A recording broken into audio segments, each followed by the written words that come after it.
My optic nerve is not messed up right now. I'm going to have to record it too. Yeah, see, because I have to reinforce, I have to have some sort of double situation going on here. Now, I'm going to go through this quickly. I'm not going to spend too much time because I just spent 2 hours that have been done what with. I'm going to start here, and the first question I believe I asked had to do with this concept of able bodied. And the understanding that Scalia, in the introduction, it discusses, for example, by felons and mentally ill.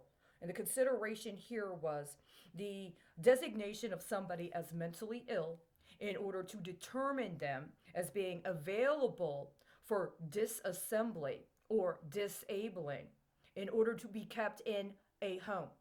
And then the question becoming, if one does not accept that they're disabled, and they've already been constructed as or used as an arm, does that then preclude them from being able to have their own home?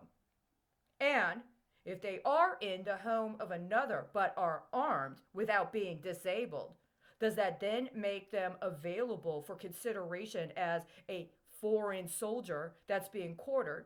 And if the person that has them does not consider them a foreign soldier that is being quartered, does that call into question considerations of that person in relation to allowing that person in their home? And if they do allow that person in their home under the auspices of being a foreign soldier that they're quartering, does that mean they can charge them rent?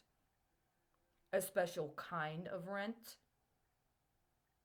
So all of these were before we even got to the reading of the case, before we even got to the opinion. And not only was there that, but there was the consideration of the fact that this case involved a person who was a special police officer in the District of Columbia at the Federal Judicial Center. So there were a number of comments concerning, at least in Texas, laws associated with law enforcement as well as judicial officers being allowed to have an alias license in order to carry a firearm.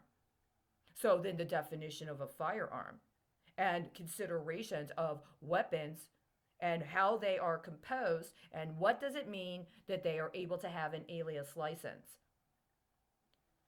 Question then would come up to this person individually. As a special police officer at the Federal Judicial Center, under what jurisdiction was he operating? Was he operating as a police officer that would be accountable to the local legislative branch, comparable to how police officers in Texas are beholden to the local municipalities, but when it comes to matters related to lack of discipline, those are referred through the state?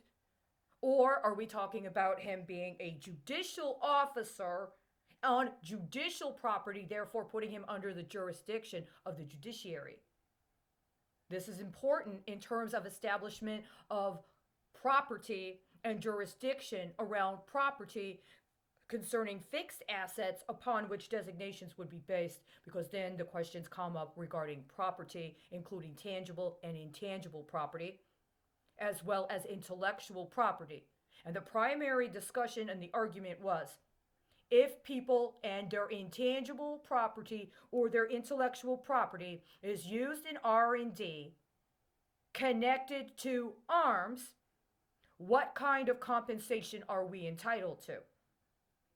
I'm not going to go in and go all through the entirety of the thing. The crucial matters, however, that were brought up were an understanding that, as Justice Scalia defines it, an arm is a right of the individual to engage in self-preservation, meaning the determination of self as a person in consideration of a people. And then the determination about whether or not to accept the calling up or request for acknowledgement into participating in an organization of the people by the representatives of the people in government. And the definition of self and the preservation of this self also determines in what manner one accepts this representation. And as he says, the militia is already constituted. The militia is already of the people. It is not of Congress and it is not of the president. So That's the major consideration on that level. But the second one, which is very important, is that arm is not just an offensive arm. It's not just an offensive weapon. It's also defensive.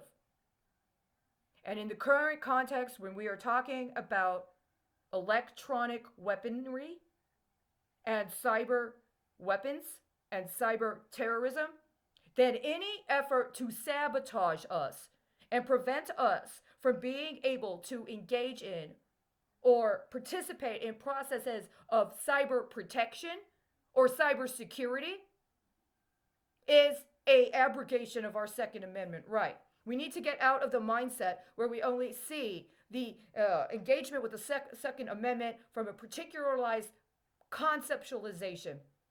And what is revealed in a review of the opinion that he put forth here is that resiliency is potentially unconstitutional. To sabotage somebody based on acts of cyber terrorism in order to try to modify their behavior to accomplish political goals is unconstitutional. It is unconstitutional. It is a violation of our Second Amendment, and by virtue of the manner in which our Second Amendment is being violated, it's potentially in violation of other amendments, including the 13th Amendment. Now, I would appreciate it if you would do your job. Get me those recordings. Get me those recordings and get me those recordings from July 4th.